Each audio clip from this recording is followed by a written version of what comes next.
It's great to be here once again, and today we'll be looking at wildlife. Now, the importance of combating wildlife crime in Nigeria must not be underestimated. Nigeria has emerged as a key source destination and transit country for international illegal wildlife trade. Over the last decade, in 2016, Asian countries imported about 1.4 million of rosewood from West Africa, of which 58% came from Nigeria. Sand came from Nigeria. Furthermore, Nigeria is the primary exit point for ivory trafficked from Africa to Asia. Nigeria-linked ivory seizures totaled 5,629 kgs between 2009 and 2011, 11,769 kgs between 2012-2014, and 12,211 kgs in the period of 2015-2017. Now, in 2019, at least 51 tons of pangolin scales originating from Nigerian ports were seized globally. Seizures have increased in 2001 first. In January 2001, a seizure at the Apapa port contained 2,772 pieces of elephant tusk, weighing 4,752 kgs, 162 sacks of pangolin scales, weighing 5,329 kgs, 5 kgs of iron horns, 103 kgs of skulls suspected to be of lions and other wild cats, and 76 pieces of processed timber. Lately, in July 2021, 3 suspects were arrested with 196 sacks seized containing 7,167 kgs of pangolin scales, 4.6 kg of pangolin claws, and 888.5 kgs of ivory. Then in September 2021, 25 kgs of ivory was seized. Prior to this, 2 suspects were arrested for being in possession of 15 sacks containing over 1 ton of pangolin scales and 15 kgs of pangolin claws. Nigeria has become the key country in the consolidation, packing, scale, and export of ivory scales to Asian markets. These recent seizures demonstrate that Nigeria is starting to respond to this issue. Now, you're welcome to Insight Today. I am Jumai Manson. I'm being joined by Dr. Moses Sele. He is a research fellow and a political analyst. Stay tuned. The program continues shortly. Don't go anywhere.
You're welcome back, and if you're just tuning in, this is Inside Today on Global Television. And like I said earlier, we're going to be looking at wildlife forest crimes in Nigeria, the ban which is ongoing. And I am joined by no other than Dr. Moses Sele. He is a research fellow and, of course, a political analyst. Good afternoon, Dr. Moses.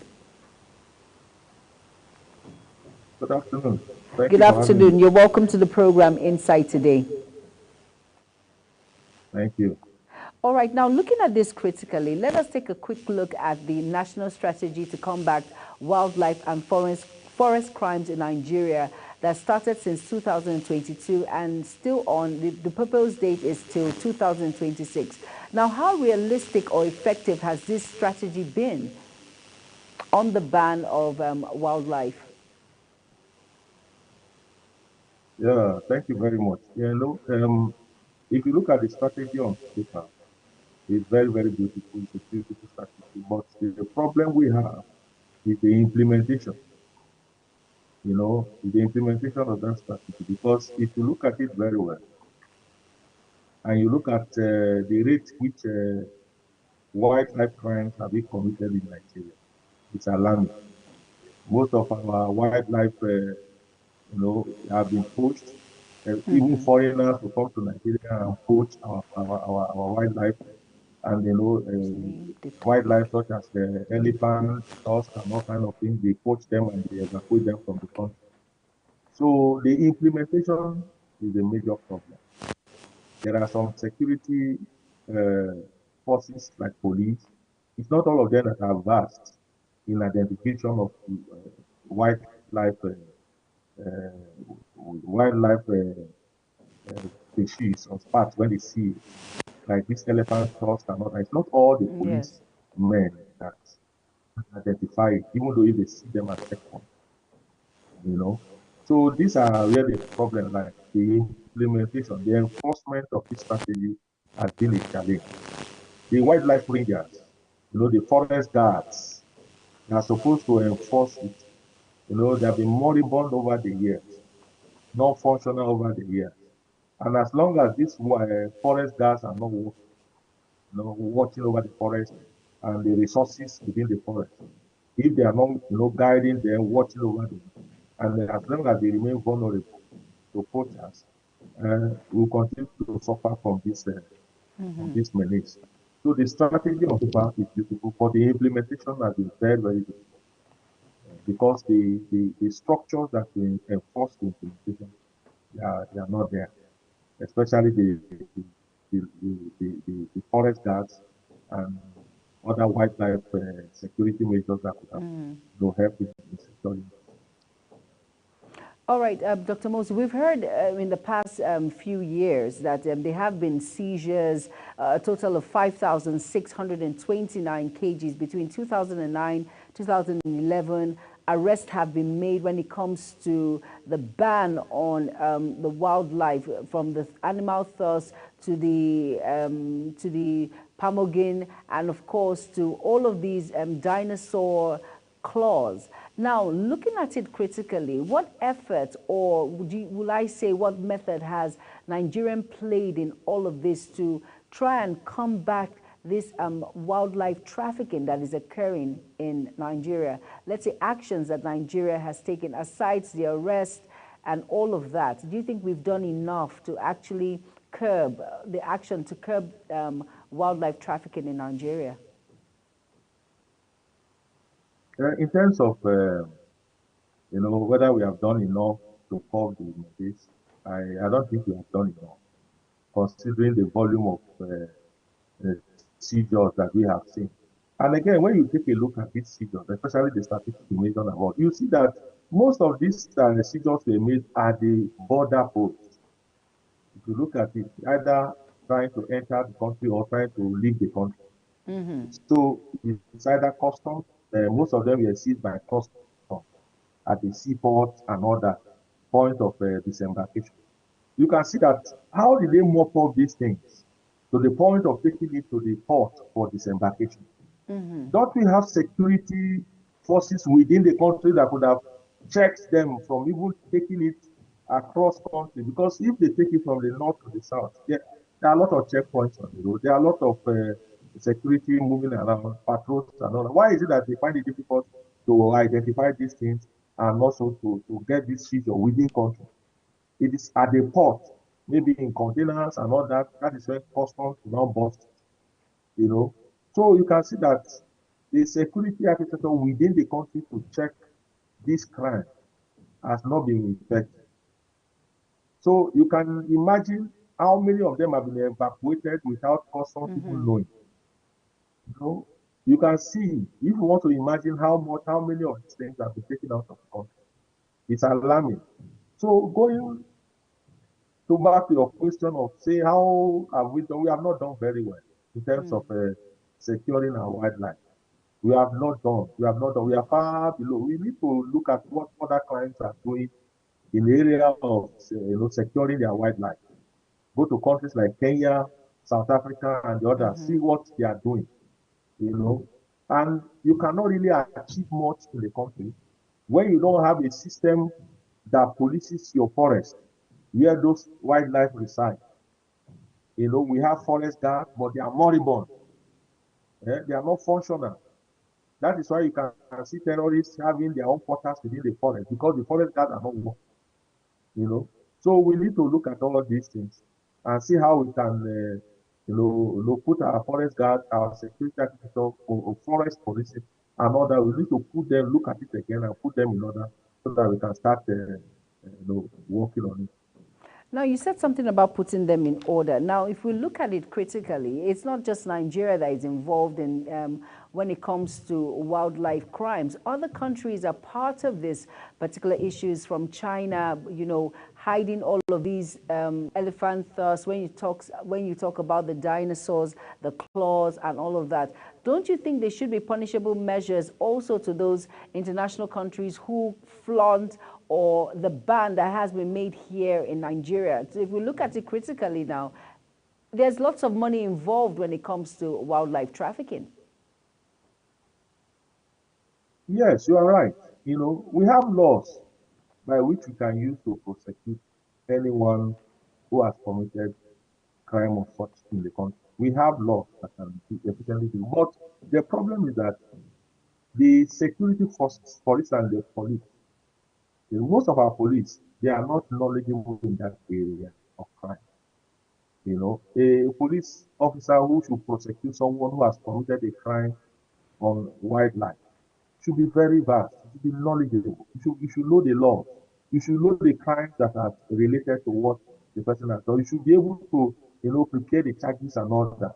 Until we deliberately train our security forces, expose them to the existing laws, and teach them on how they can be able to to draft charges when they arrest people with such. Until we train them to do that, we will not be able to prosecute anybody meaningfully in that regard because these are crimes and they have international dimension. But when they are committed within your country, you have laws within your country that help you to prosecute them and also to punish them. So if your security forces that you enforce, that you carry out, are not even aware of this law, not to talk of, you know, looking within the laws to see how they can even draft charges against those that have been arrested in Africa. If you don't have that done, you cannot really do more in the area of prosecution and punishment. So we should look at how we can be able to train, especially our police and our forest guards, to be Very able to, important. do the laws and be able to draft charges from them and prosecute those who have been arrested in that regard. If not, we just arrest them, they'll grant them bail, and they'll go back to that crime again. That is why And we that, keep having, the And now that takes me to my other question, that the law, you know, it's easy to just make law, rule of law, and for people in paper. But the enforcement is where the problem is. From where we're coming from 2009 to 2017 to 2022, we've only heard of arrests, but the arrest, and then the next thing you know, nothing happens. How prominent or how prompt is the enforcement of these laws? Because what we've seen, do we even have enough wild animals around. If you go to our zoos, it's practically nothing to write home about when it comes to places like, let's use Obudu Cattle Ranch, for instance. No one practically visits because there's nothing fascinating about it. Now, these laws that are the rule of law, how efficient is the enforcement for us to, for people to know that there is a ban when it comes to wildlife and it is a criminal offense? Should it be more than what is written on plain paper, or it should be more than what we have at hand? You know, like I said earlier, when you are talking about the enforcement of this law, it is those who are knowledgeable about the law or existing law that will be able to utilize it. If we have not really trained our security forces, especially the police, with these laws, so that we expose them to these laws and so that they can be able to see when these laws are plotted and draft charges from these laws and ensure that these charges are pressed and victims are prosecuted and they are punished for doing that. Until we see through that, we have not started. And concerning the issue of wildlife, Nigeria is a vast country. There are a lot of forests that are not actually under government control. And this forest, if you go there, you'll find wildlife, different kinds, different species of wildlife there that are not under any government control. And these people, they know those places. They go there to kill elephants, to kill lions, to kill pangolins, to kill all kinds of wildlife species that they feel that are of economic value to them. You know, so and because those places are not within the designated government recognized forest area, they go there to commit all kinds of crime. So as long as we have police that are knowledgeable about this, they will be able to arrest the victims. They will be able to draft charges against them. They will be able to prosecute them, ensure that they True. are punished for this crime, and they ensure that they serve the punishment. One thing is to pronounce punishment, another thing is to serve the punishment. Ensure that they serve the punishment. And when they do that, you see that the crime that people are committing in this area will reduce. And also, there are people who are also committing this crime and they don't even know that they are committing any crime, especially the local hunters. They see this wildlife as delicacy. They see it as meat that they can consume. They use their game guns and all kinds of traps to get them. So we need to sensitize them, especially in the rural areas, those who are killing these species of animals, elephants, lions, Tigers, all lions. kinds of them, pangolins, crocodiles, all those things. There are people who are hunting them, who find them in their farms and they just kill them. And they do that because they are not aware of the laws protecting these animals.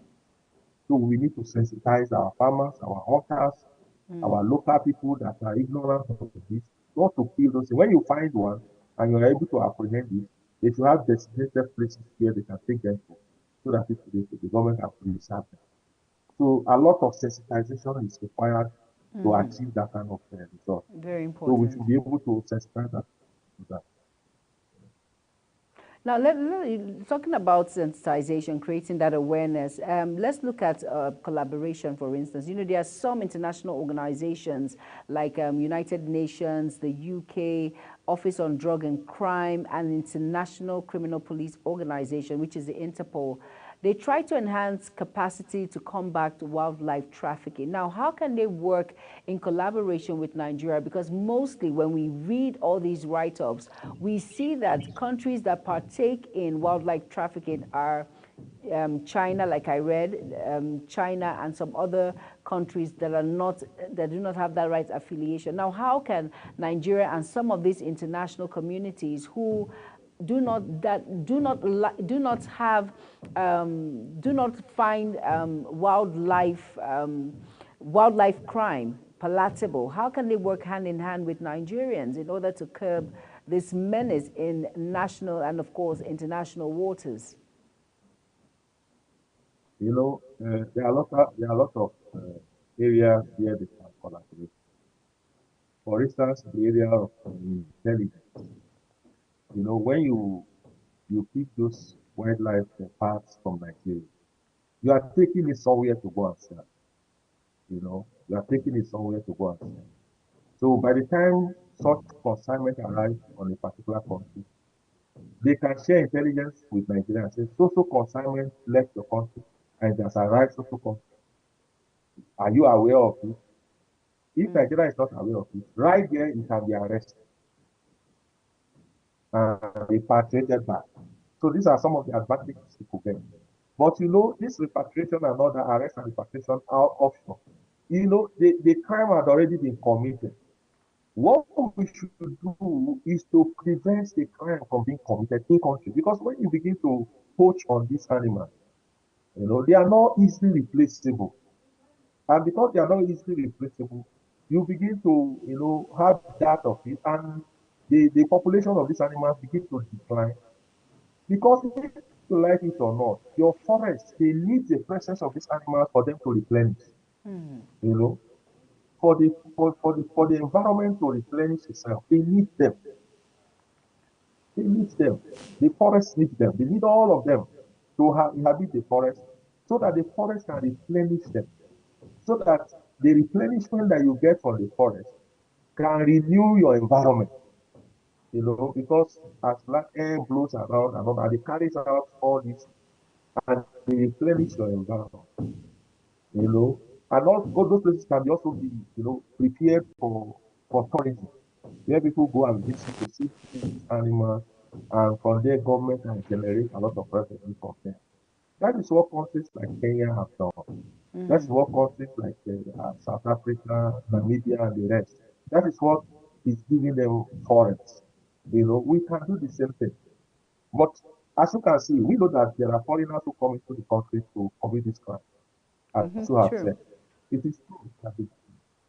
But we must be able to tighten up our security architecture. When Nigerians go abroad and commit crime, they are punished for that. If you go to jail, to the prisons abroad, you see many Nigerians serving different jail terms for crimes committed in the countries where they are. So if any foreigner comes to Nigeria and commit any crime, he should be arrested, prosecuted according to our laws, and punished. So that is what makes a country a country. And also we should tighten up our security. Like I have said, our forest guards, we should look at it again and see how we can rejuvenate them, increase their number, train them, equip them with the right weapons so that they can be able to police our forest and protect our animals from being poached. So these are the things that we need to do. And also we need to sensitize our people, especially the local hunters who are hunting these animals for food. We need to sensitize them that they are doing the wrong thing. And there are other measures that we can also take, with the international bodies. The international bodies can collaborate with Nigeria in these areas of sensitization. They can support it through the non-governmental organizations, civil society organizations, can partner with them, and they can sensitize the people, carry out jingles and all kinds of things, adverts and all that, and also, translate them into indigenous languages so that they can get to those hunters who are in the rural areas, so that they can be able to refrain from killing these animals. Now, Dr. Moses, I know we've talked about how porous our borders are, because we see some individuals who are not Nigerians who sneak in to commit these crimes. Like you said, foreigners, they come in and they commit this act of criminality. And then you spoke about hunters who actually slaughter these animals for food. Do you think the government has not done enough to create that awareness? If you have to give that awareness in different dialects, do you think the government, who was trying to curb this menace since, from, like I said, since 2009 to 2017 to 2002, and of course we're dragging it all the way to 2026, do you think they have not done enough in the governmental angle to curb this menace, breaking it down to the grassroots, explaining to the hunters, the farmers, people that go into such crimes, that don't see it as a crime? Because it's a simple thing when you hunt for these animals and you don't see it as anything. Like you mentioned, hunting for food, and they do not understand the ramification of the damage they're causing in the environment. So do you think government has not done enough to sensitize these individuals? There issue. I don't think government has done enough because we have an institution like the National Orientation Agency that should be able to, carry this message to the grassroots, by, translating this message into different languages, into different dialects, so that people at the rural area who are committing this crime will be able to get the message. If you look at some of the adverts, the jingles that I have seen on TV, where they try to use some of these footballers and artists to drive home. These are elitist based. Some of those are the rural area don't really get that message when they see such advert on television. And they are the ones committing this crime. So we should be able to translate this, this message to the local languages and disseminate it to the rural area. We should find means, incorporate the traditional into it. They can be able to talk to their subjects. They have other means of communication that they can use to communicate to the rural areas to refrain from killing these animals. Because if you like it or not, these animals are being killed every day. Except you don't go to the rural area. You see them being killed, being hawked, freshly hawked on the road. When you are traveling, you see them being hawked. The grasshopper. You see those animals. They are being killed. You are talking of different species. Pangolins, crocodiles, Antelopes. all kinds of animals. You see them being antelope. So the rural areas, they are not aware of the implication of doing that. They see them as food, and they also see them as a way of getting more, making more by killing these animals, by selling them as food and all that.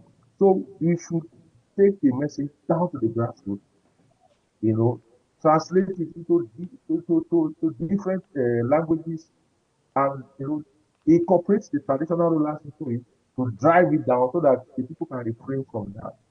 When we achieve that, we'll now begin to see how we can repopulate our wildlife and also to keep them from being killed. Well, you know what, Dr. Moses, I think directly or indirectly, most of us are to blame for some of these wildlife criminalities that happen, because we know that once these animals are killed, like you said, it's killed every day in the rural areas, and they bring them to the city. And then, many people like what we tag in quote bushmeat. They call it the bushmeat. I think you're aware of it, where they have the antelope, the grass cutter, and all that. People actually eat these animals. So creating a ban on it when it comes to, for me, I feel there should be a regularization when it comes to the kind of species you mustn't touch. But should we generalize all the animals? Most people eat these animals because it's their custom. When it comes to bush rat, the thief man, when it comes to the bush meat, when it comes to the antelope, people eat these animals directly or indirectly. They do not understand what they're getting themselves into. So what awareness can one create when it comes to this source of livelihood for a farmer or a hunter, and then the delicacy in that particular state? How do you curb all of this together? How do we nip it in the bud, as I would say? When you look at those animals that you're talking about, the species of the animals you're talking about, like the grass cutter, the bush rat and all that, those ones are not really wild. They're not really. The people can breed them. People can breed grass cutters at home. People can breed rats, even antelope. People feel they are breeding. Those ones you can breed people. These are not the ones that we should be talking much about. But they are part of it, Dr. Moses. They are still endangered animals. If international communities, when they hear that you are eating the grass cutter, In fact, they are all in the same category because they all belong in the forest. These animals are endangered species. So what makes them different from the zebra, the lion, the rhino, the patagu? What makes them different from all of that? Don't they belong in this? Like I said, nipping them in the bud. What makes them different? What makes them different is that the grass cutter, people can even farm. There are farms for it, Okay. grass cutter farms. Yes, there are people who are into grass cutter farms. You know, they can farm it. Even antelopes, there are people who are into antelopes. The way you breed goats and all that, there are people who are farming antelopes. So those ones that man can farm, can domesticate around. Yeah, you can do those ones. You can't stop people from consuming grass, cotton, and all that. True. It's not a crime. When you have them farmed around for commercial purpose, you farm them, you have the farm. The same way that when you go, you see people have piggeries. They have farm for pigs, they have for goats, they have for all that. They have for grass cutter, they have for farm for grass. So when you bush meat that comes from such farm, they're not bad. But I'm talking of the one that are already in the forest. The ones that are already in the forest. Avoid those ones. Avoid those ones. And the reason why people are pushing on those ones is because the security of those places are poor. They are non-existent. Very true. Because when you see the forest guard, you know, up and doing, providing effective security to this animal, you don't see anybody going there to do that. Because forest guards are well armed. They are well armed. And if they see you doing that, and they can engage you. They can engage you. And you can be arrested, can be prosecuted, and you can go to prison for doing that. So that is why I said those who are doing it, that I said that there are some forests that are not government designated areas. So some of these animals can be found in those places. And then the hunters, they go to those places to kill those animals. But to prevent the hunters from doing that is to sensitize them. Let them know that what they are doing is wrong. And if they are caught, because you can easily arrest them. When you see someone hawking an animal on the road and say bye bye and you arrest, maybe you see a woman do that, say, okay, who is the owner? It's my husband. Where is your husband? At home. Take me to the husband. You take you to the husband and you pick up the husband. Now you can arrest him and interrogate him and say, and if he is not taken, you can go to jail for that. So, but before you can do that, let them be moved, let them be sensitized. Let the traditional rulers be brought in. Let the local government be brought in. Let them, sensitize their subjects, their people, that what they are doing is wrong, so that they can refrain from, if anyone is interested in eating grass, the person should go to the farm where those things are being farmed and buy it. There should be designated farm where grass cutters are being farmed, and you can go and get the meat from them. And those who are into that kind of business, they know where those farms are. They can go and buy and bring to the city. But the ones that are in the forest, the ones I'm talking about, that is not right, that we should be, going there to poach those animals. All right, Dr. Moses, let us quickly go on a quick break where you will rejoin on the Zoom. But before then, I'm preparing you that we're going to be talking about the smugglers, those that smuggle in wildlife products across its borders and, of course, Nigerian borders. Let's quickly go on a quick break. Inside Today continues shortly. Stay tuned.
right, you're welcome back. And if you're just tuning in, this is Inside Today. We're looking at wildlife and, of course, criminality in Nigeria. Like we said, later in July 2021, 3 suspects were arrested with 196 sacks seized containing 7,167 kg of pangolin scales, 4.6 kgs of pangolin claws, and 888.5 kgs of ivory. Then in September 2021, 25 kgs of ivory was seized. Prior to this, 2 suspects were arrested for being in possession of 15 sacks containing over 1 ton of pangolin scales and 5 kg of pangolin claws. Now, Nigeria has become the key country in the consolidation packing, scale and exports of ivory and pangolin scales to Asian markets. These recent seizures demonstrate that Nigeria is starting to respond to this issue. Like I said, I am joined by Dr. Moses Saleh, who is a research fellow. Dr. Moses, are you here? Yes, I am here. All right, like I said, let's talk about the smugglers. People, individuals are smuggling this wild, coming to kill, like you said, foreigners come in, kill these wildlife animals, and then they smuggle them out of Nigeria just for the monetary gain. How do we balance the smugglers and, of course, the rule of law that limits these sort of action by these sets of individuals? You know, what happens, you know, at times it's not all the wildlife parks that are sourced in country. Some of them, you know, they got them from the neighboring countries like Cameroon, Togo, and all those places. They use the road, the land border to bring them in. You know, because of the porous nature of our land borders, you know, they use different methods. There are a lot of illegal routes that, you know, across our land borders that these people exploit. They use motorbikes to transport them into the country because they are aware that most of our security agents, like the police and the road, they are not really aware of the importance of these wild animals, body parts and all that. So they take advantage of that and, you know, use Nigeria as the hub to assemble those things, you know, assemble them in the country and put them in the container to ship them out of the country. So they have been using that approach for a very long time. Nigeria is just waking up, and we need to wake up really strong because those who are committing this crime are not mostly are not Nigerian. And these crimes that they commit in Nigeria, you cannot commit it in their country. If you do such thing in China, you will die. The penalty is death, you know. But they come here, they commit those crimes, and they just walk away. So we need to tighten up our enforcement mechanism to be able to, you know, be hard on these people by ensuring that they are punished for what they do. So when we begin to do that, we send the right signal to them to start. All right, Dr. Moses, are you here with us? All right, we're having a slight challenge when it comes to the network, but I'm sure Dr. Moses will join us talking about smugglers and how to curb this menace when it comes to individuals that smuggle in wildlife, kill them and smuggle them at the same time out of the shores of Nigeria. And he mentioned Togo, he mentioned Cameroon, he mentioned the Lord Ghana, and then I'm sure he will be joining us in shortly. Dr. Moses, are you there? All right, let's quickly go on a quick break while Dr. Moses tries as much as possible to rejoin us on this discuss on wildlife and, of course, the dangers in the society. Let's go on a quick break. Inside Today continues shortly.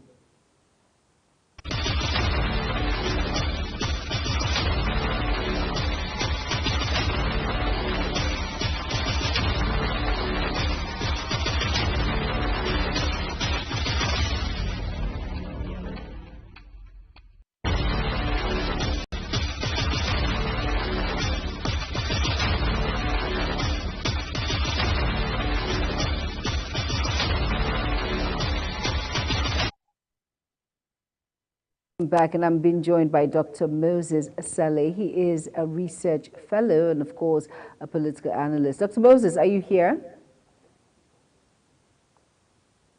Yes, All I'm right. here. Dr. Moses is here. All right, Dr. Moses, please go ahead and tell us about the penalties in which we're talking about before we went on that very quick break.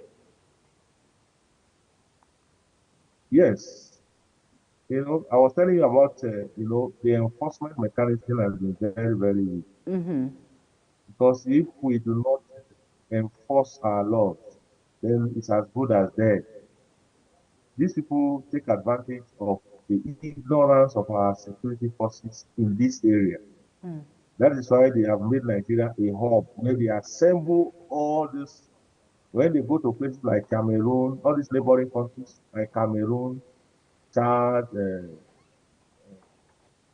Togo, and all those places to poach on these animals, they find a way to transport them into the country, assemble them in the container, and try to ship them from Nigeria to either China or any other country of the country. So, because they know that when they are transporting these things in sacks in country and they get to checkpoint, and the police, what are you carrying? They open the bag, they see those, they look at the tusk, they look at all. They don't really know the value of these things. Like the usual way of cheating, they just cheat and proceed, you know. So because they are ignorant of this, of the crimes that these guys have committed, and they are not even aware of the existing, the extant laws that, that criminalizes this crime, they allow them free passage and they carry these things and take them out. So to address this thing is a holistic approach. The holistic approach is that we will start with the security forces by sensitizing, training them with the existing laws, train them that there are laws, that criminalizes these things. Then we need to sensitize our people, not just even the populace need to sensitize that when they see such things, they should be able to report them. When you see someone carrying these kind of things, report them. Then they should go to those designated locations where they sell these animals, when people catch them, where they sell, especially the local hunters, where they bring the market, where they bring them to sell. You can go there and make some arrests, take them to station, sensitize them, caution them, and release them. That kind of measure will go a long way to reduce, the killing of these All animals. right, Dr. Moses, let's talk about Nigeria implementing measures to straighten border controls. Let's talk because you mentioned Togo, you mentioned Cameroon. When it comes to some of these foreign individuals coming in to poach for animals and then take them over, through the border. Now, how can these implementation of measures to straighten border controls to prevent the smuggling of wildlife products across the country? When you are talking about border security, it's a national security issue. It's not just about, trying to prevent the smuggling of wildlife, the body parts of wildlife, animals, and all that. No, there are a lot of things that are being smuggled across our borders. A lot. For instance, if you look at the quantum of weapons, light weapons, like all these ammunition and arms True, and very guns true. within the country, they came in through the border, the porous border that we have. So it's a national security issue. The nation has to rise up to, look at how we can secure our border. I was talking the other time, I said, if our military can be redeployed to, to look at our border security, it will be a plus for us. Put the military, you go to countries like South Africa, it is military. It is their military that secure their border. Okay, if you say the military should not secure our border, then you create an independent agency for border security. When you go to other places like the US and developed countries, UK. they have border security agency that polices the border. So you can create an independent agency Because if you leave the border security in the hands of immigration and all that, they will not be able to secure because immigration is looking at individual that is coming in. You have papers, this and that. They all the illegal routes that we have, they don't have the capacity to protect those places. You know, and if you put customs there, customs is looking at what are the goods that you are smuggling in. Are you bringing in cars? Are you bringing in what are you bringing in that you don't want to pay duty? They are not looking at border security as a national security issue. So you look at it holistically. Have an agency that is in charge of border security. Those agencies will identify all the illegal routes and they will put measures to protect those routes, those places. And they ensure that anybody that wants to come into the country, any goods or services that want to enter the country, you go and pass through the legitimate legal entry point and exit point. So from there, you can be able to, search everything that comes in and everything that goes out of your country. That is when you have control. If you don't police those places that people just throw in, there are some places in the country, but people in the other community, they will come in and take breakfast, they go and take dinner in the other place. They just throw in and throw out. There is no check, So we need to look at our border security as a national security issue, not just to prevent people from carrying wild animals, parts and all that. No, if we secure our border very well, we will reduce the security issue in the country more than 50%. Because if people don't have access to these guns and these ammunition, they will not have the guns to go and commit all kind of crimes that we are seeing. So when you stop them from having access to it by securing your border, you have reduced it by more than 50%. You know, so we should look at it from that dimension of national security.